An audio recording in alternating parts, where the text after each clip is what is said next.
정신장애인들의 이 경험, 재기 과정을 이제 쭉 말씀을 드렸고요. 이제 이런 거를 통해서 이제 이해할 수 있는, 자, 이 재기라고 하는 개념이 뭐냐.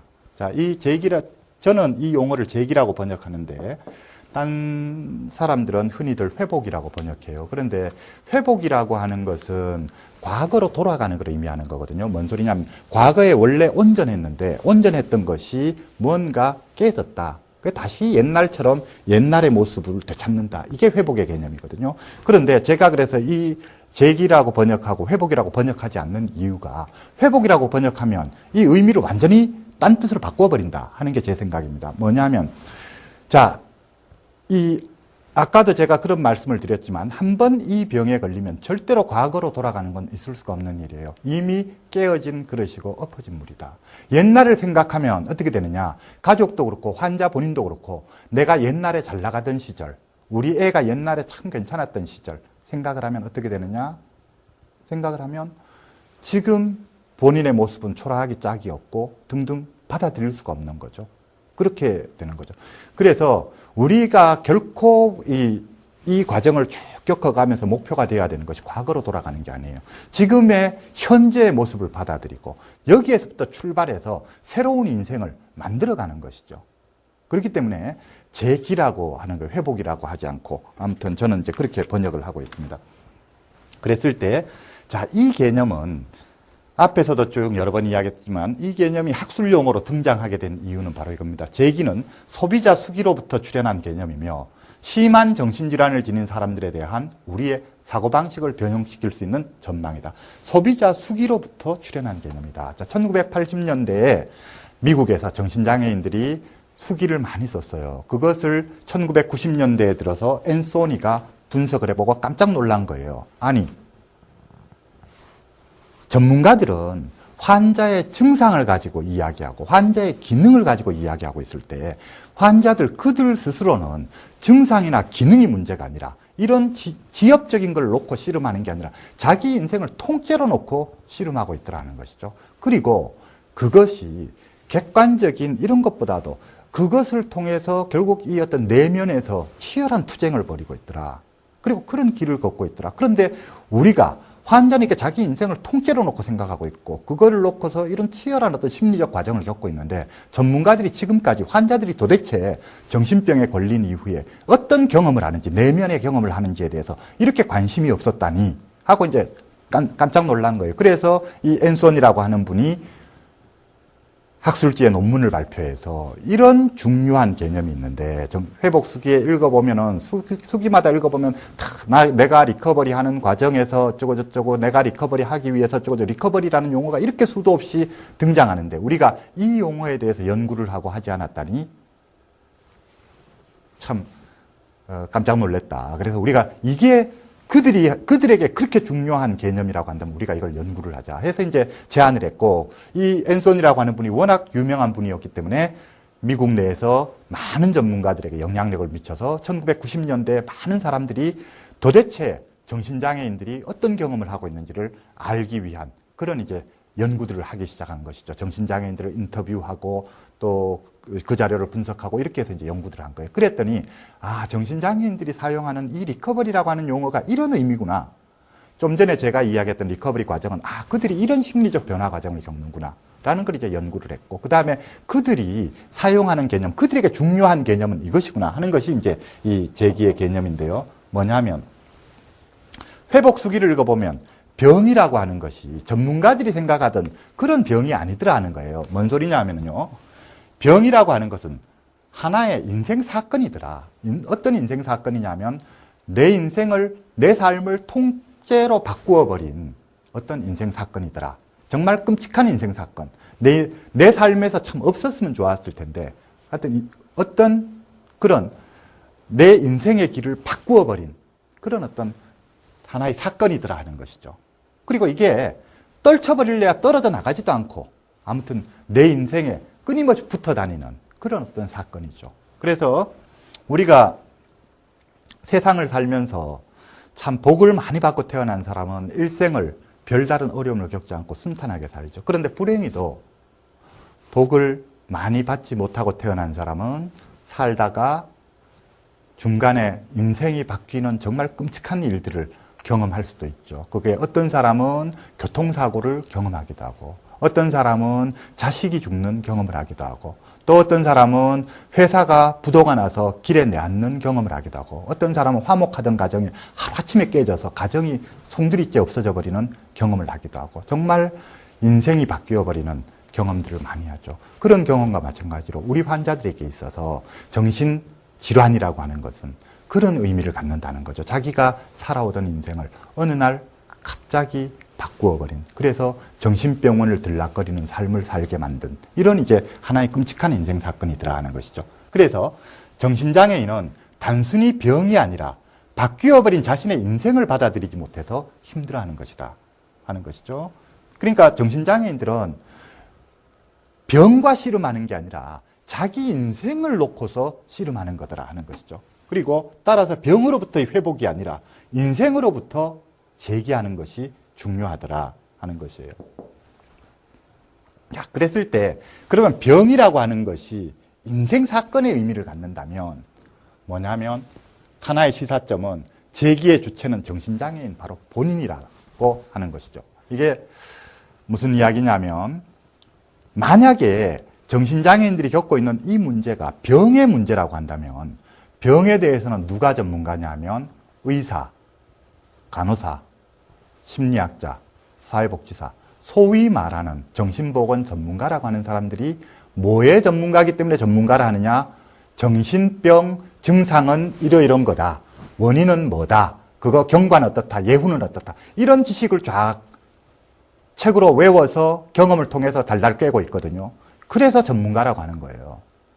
또 재활 전문가다라고 하는 거. 그러니까 전통적인 의료 모형의 전문가는 환자의 병의 증상을 달달 꿰고 있는 거고, 재활 전문가들은 환자의 기능이라든지 여러 가지 뭐 직무 기능, 대인관계 기술, 그리고 일상생활 기술, 이런 뭐 어떤 것이고 그거를 높이려고 하면 어떻게 해야 되고, 이 방법을 많이 알고 있는 게 재활 전문가들이에요. 그러니까 의료 모형에 따른 그런 어떤 의료 전문가는 병의 증상을 경감시키는 방법을 많이 알고 있는 사람이고, 재활 전문가는 환자의 기능을 증진시켜서 그의 역할을 찾아주는 이런 데에 노하우를 가지고 있는 사람들이죠. 그런데 이것이 만일 단순히 병의 문제나 기능의 문제가 아니고 인생의 문제라고 한다면, 그러면 과연 전문가가 전문가라고 주장할 수 있는 근거가 없어지죠. 그렇죠? 저 같은 경우에도 그렇지만 제가 증상에 대해서는 좀 알고 기능에 대해서는 좀 알지 모르지만 제가 인생을 어떻게 알겠습니까? 그것도 내 인생도 몰라서 헤매고 있는 저 자신인데 환자의 인생을 제가 어떻게 알겠습니까? 환자의 인생은, 정신장애인의 인생은 본인 자신만이 알 수 있는 거죠. 제일 많이 아는 사람이 본인 자신이죠. 즉 자기가 자기 인생에서 과연 어떤 인생을 살고 싶은지, 정말로 자기가 원하는 인생이 어떤 건지, 어떻게 하면 그런 인생에 다가갈 수 있을지, 자기 인생을 놓고 제일 심각하게 고민하는 사람은 환자 본인이거든요. 제일 많은 정보를 가지고 있는 것도 환자 본인이에요. 아무리 전문가라 한들 인생에 대해서는 학교 다닐 때 배운 적도 없고, 그리고 또한 마찬가지로 인생에 대해서는 환자의 인생에 대해서 아는 바도 없고 없는 거죠. 내가 어떻게 감히 남의 인생에 대해서, 내가 당신 인생에 대해서 전문가니까 당신은 당신 인생을 나한테 맡겨라, 내가 시키는 대로 해라, 이 말을 할 수가 없는 거죠.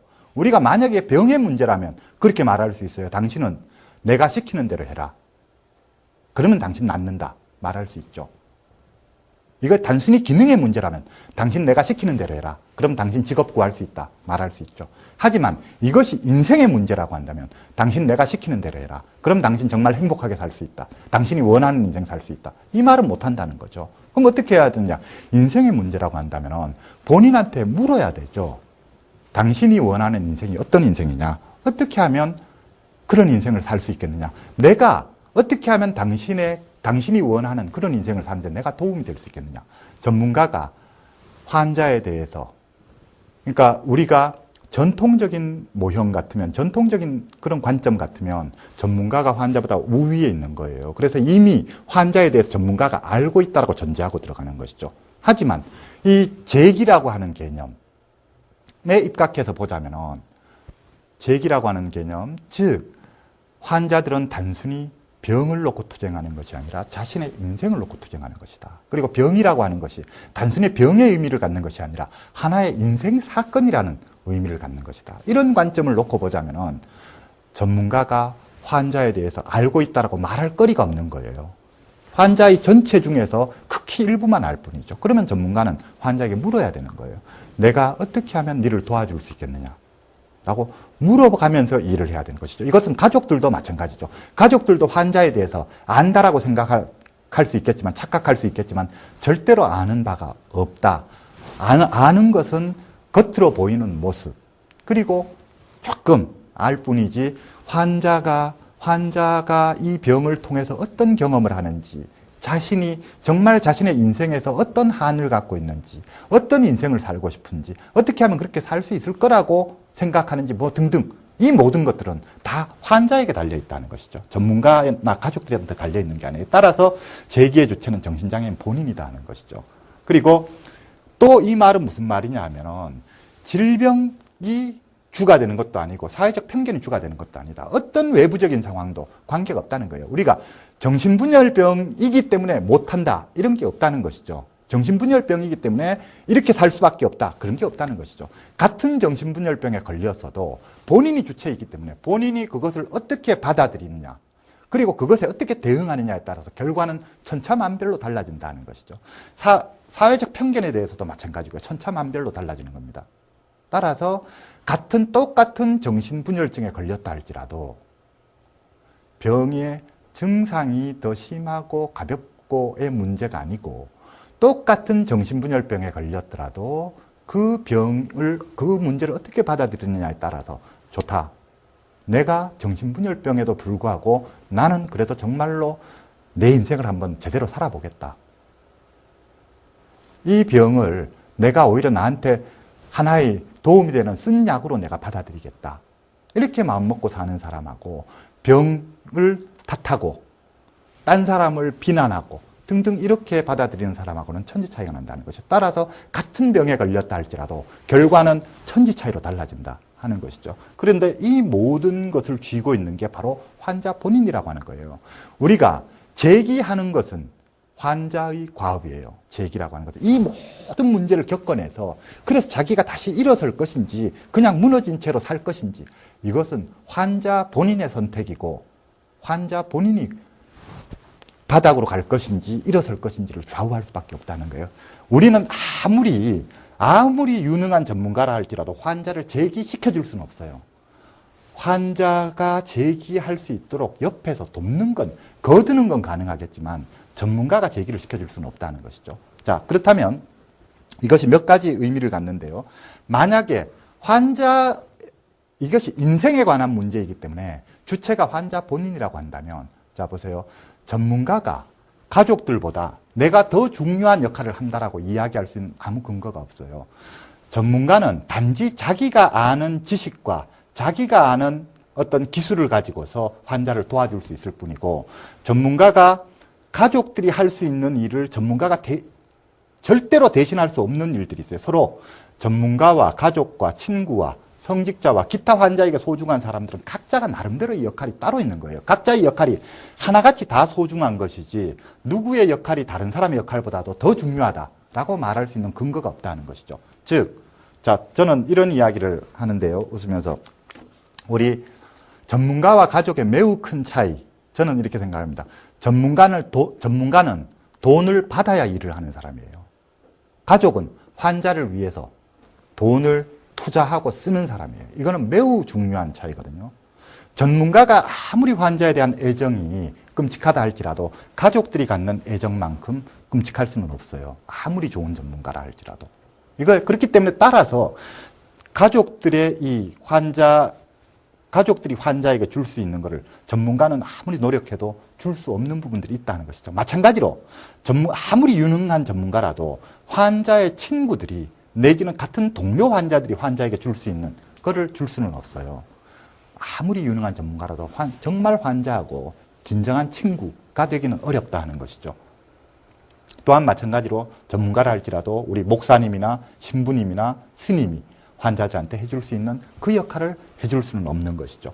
또 마찬가지로 경우에 따라서는 설사 어떤 수영장의 코치든 어떤 요가 학원 코치든 또는 뭐 등산 산악부 뭐 코치든 간에 그 사람은 그 사람대로 환자를 도와줄 수 있는 뭔가를 가지고 있어요. 따라서 우리 전문가들이 일해야 되는 방식은 사실은 내가 중심이 돼서 환자를 끌고 오려고 하는 것이 아니라 환자를 중심에 세워놓고 나는 적절히 도와주고 가족, 친구 들 적절히 잘 도와줄 수 있게끔 잘 안내해주고 설명해주고 잘 끌어들여주고 하는 팀을 만들어주고 그것이 전문가가 해야 될 일이라고 저는 이제 생각합니다. 그래서 어찌됐건 재기의 주체는 정신장애인 본인이다 하는 것이에요. 이것은 인생의 문제이고 본인이다라고 하는 거예요. 그래서 자, 이런 이야기를 하죠. 이게 인생의 문제라고 한다면 자, 보세요. 재기는 비록 자신의 증상을 완전히 책임질 수 없다고 하더라도 자신의 삶을 책임지는 것을 의미한다.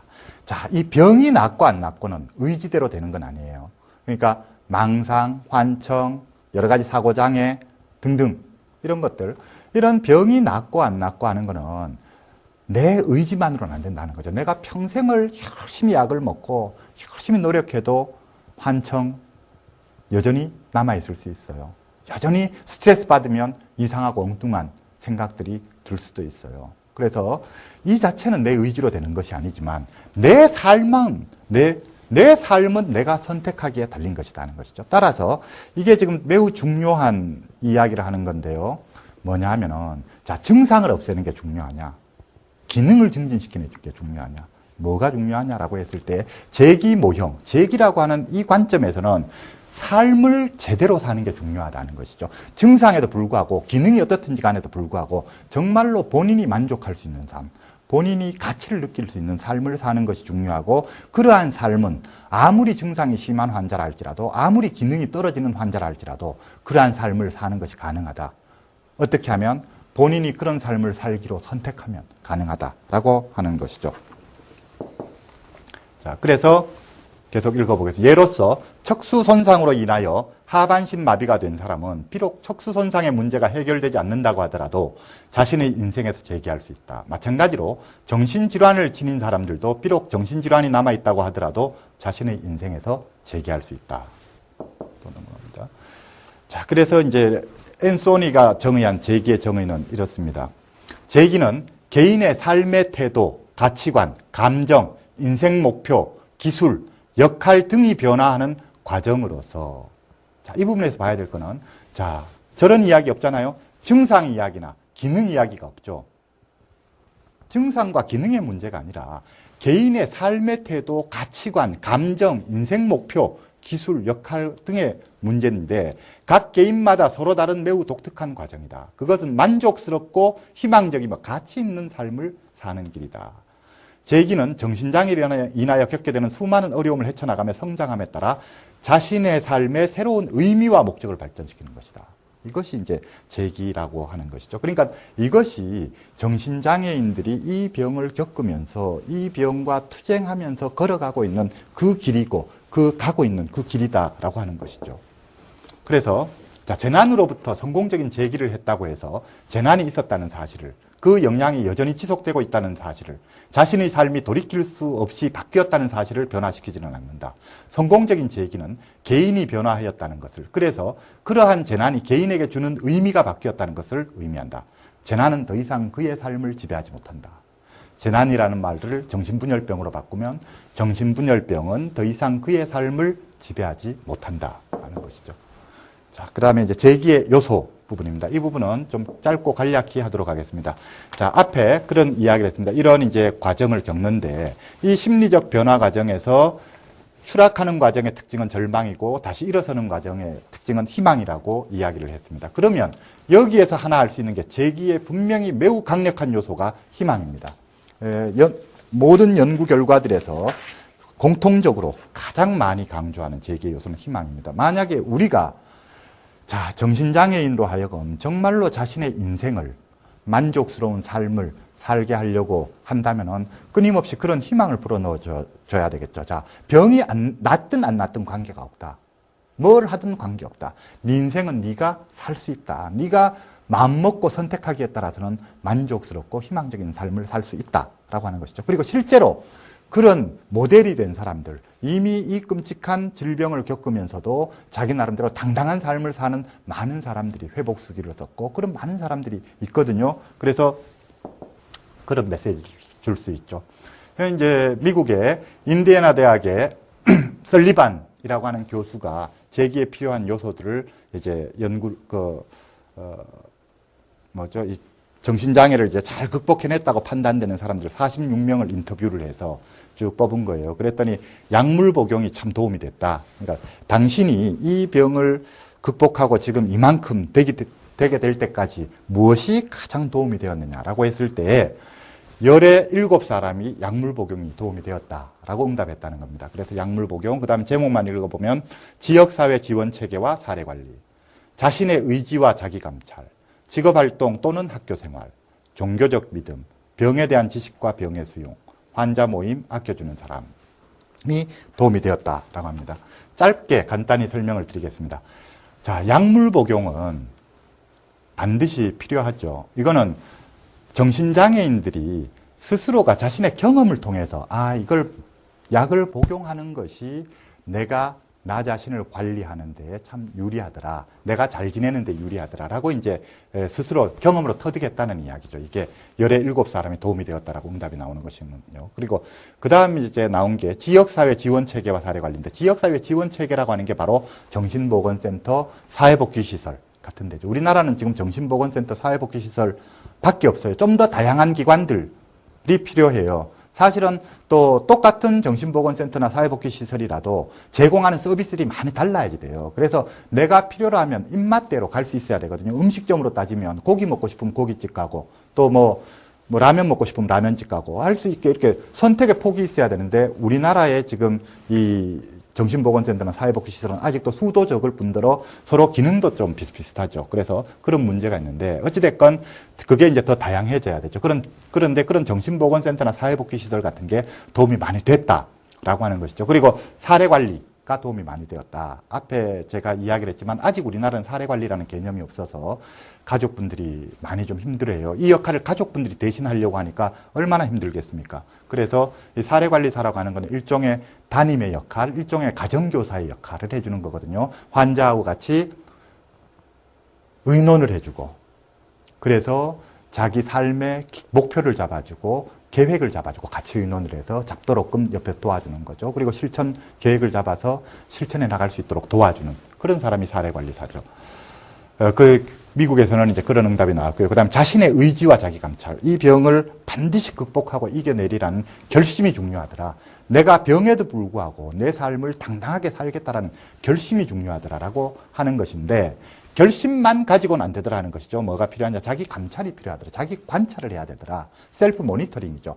자, 내가 어떻게 하는 게 나한테 도움이 되는지 방해가 되는지를 알아야 된다는 것이죠. 내가 누구를 만나니까 나한테 도움이 되는지, 누구를 만나니까 내 삶이 엉망이 되는지. 그래서 나한테 도움이 되는 사람은 더 많이 만나고 도움이 안 되는 사람은 가급적 안 만나고 이렇게 돼야 되죠. 나한테 도움이 되는 활동은 더 많이 하고 도움이 안 되는 활동은 더 적게 하고 도움이 되는 습관은 적극적으로 그런 습관을 가지려고 노력하고 도움이 안 되는 습관은 버리려고 해야지 되고 이런 게 셀프 모니터링이죠. 그래서 자기를 잘 관찰해야 되더라. 그 다음 직업활동 또는 학교생활 하는 게 도움이 됐다. 자, 이렇게 말하는 사람들이 있죠.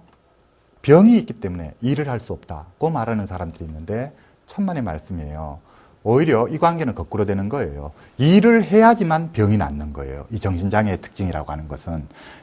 그래서 어떤 직업활동을 하거나 또는 학교에 다닌 것이 자기 이 병을 극복하고 자기가 지금처럼 이렇게 자기가 원하는 인생을 당당하게 잘 살 수 있게 되는데 도움이 됐다라고 응답을 했고요. 그 다음에 종교적 믿음이 도움이 되었다라는 응답이 또 열에 한 4사람 정도는 되죠.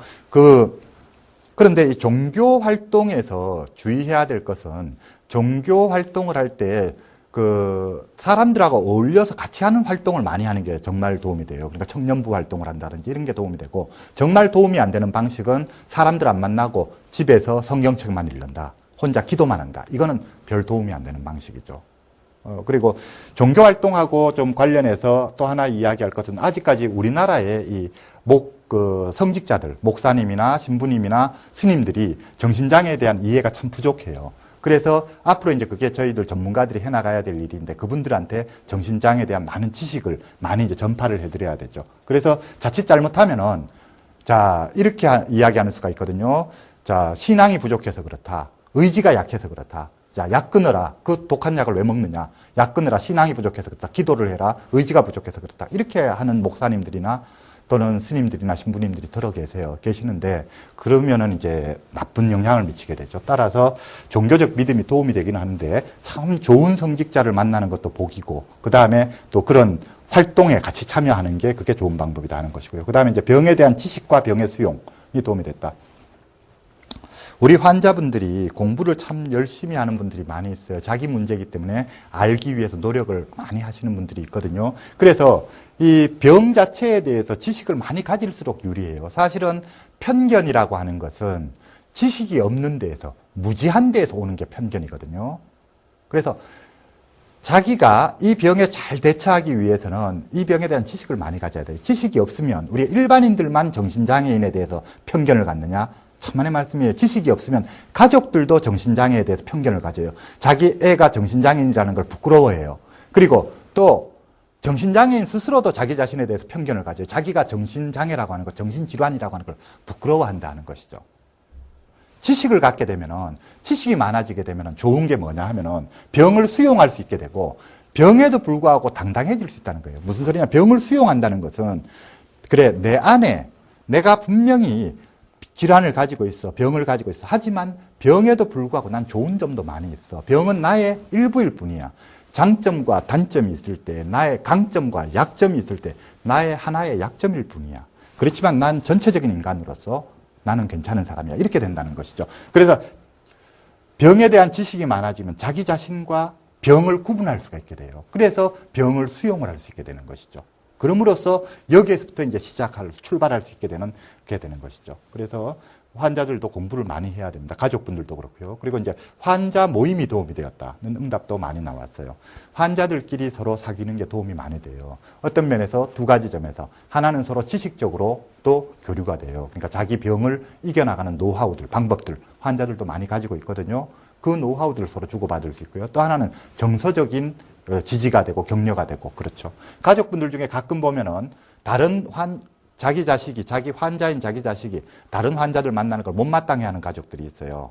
네가 잘 되려 하면 네보다 더 나은 애들을 만나야지, 네보다 못한 애들이나 환자들, 병원에서 있던 그 정신질환자들 만나서 네가 무슨 네한테 도움이 되겠느냐, 이렇게 말씀하시는 가족분들이 있는데, 몰라서 하시는 말씀이에요. 같은 환자들끼리 많이 만날수록 거기에서 대인관계 기술도 늘고 정보도 더 많이 얻게 되고, 그래 자기 병도 더 잘 대처하게 되고, 또 정서적으로도 위로를 많이 받게 돼서 결국 자기 문제를 수용하고 결국 이겨나가는데 도움이 되죠. 그래서 환자 모임에 적극적으로 내보내시는 게 도움이 되는 거죠. 그리고 이제 아껴주는 사람 이야기가 나오거든요. 저는 이제 이런 이야기를 하는데, 우리가 정신장애인을 도와주기 위해서는 환자가 내 마음속에 들어와야 되고 내가 환자 마음속에 들어가야 된다, 이런 이야기를 하거든요. 우리 이 회복수기에 보면은 모든 회복수기의 공통점이 반드시 그 누군가가 등장한다는 거예요. 그것은 자신의 어머니일 수도 있고 아버지일 수도 있고 형제 자매 중에 누구일 수도 있고 목사님일 수도 있고 또는 학교 선생님일 수도 있고 친구 누구일 수도 있어요. 자기가 힘들었던 시기에, 자기가 자기 자신을 믿지 못했던 시기에 자기를 믿어주었던 사람, 자기가 자기 자신을 포기했던 순간에 자신을 포기하지 않았던 사람, 자기가 희망을 잃어버렸을 때 자기를 대신해서 그 희망을 간직해줬던 사람, 자기가 실수하고 여러 가지 등등 그런 때 알면서도 모르는 척 해주었던 사람, 그냥 지켜봐 주었던 사람, 이런 사람들에 대한 이야기를 하거든요. 그 누군가가 있었기 때문에 내가 이렇게 될 수 있었다라고 하는 그 고마움을 표하는 사람이 있어요. 그래서 반드시 아껴주는 사람이 필요한데, 우리가 이제 그런 환자들에게 그런 사람이 되어줘야 되겠죠. 그래서 이제 오늘 이 정신장애인의 제기라는 이 강의에 요약을 해보겠습니다.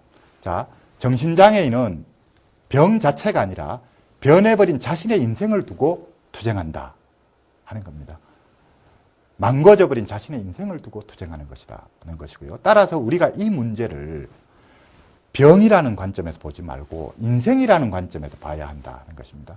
이 문제를 인생이라고 하는 관점에서 볼 때 재기 과정이라고 하는 것은 환자들이 이 병을 겪어가는 이 과정은 결코 마이너스가 되는, 손해가 되는 경험이 아닙니다. 이것은 한 개인의 발달 과정이고 성장 과정이고 성숙 과정이거든요. 결국 모든 그러니까 인내는 쓰나 그 열매는 달다 라고 하잖아요. 우리 이 세상의 모든 고통에는 반드시 그에 상응하는 대가가 있다는 것이죠.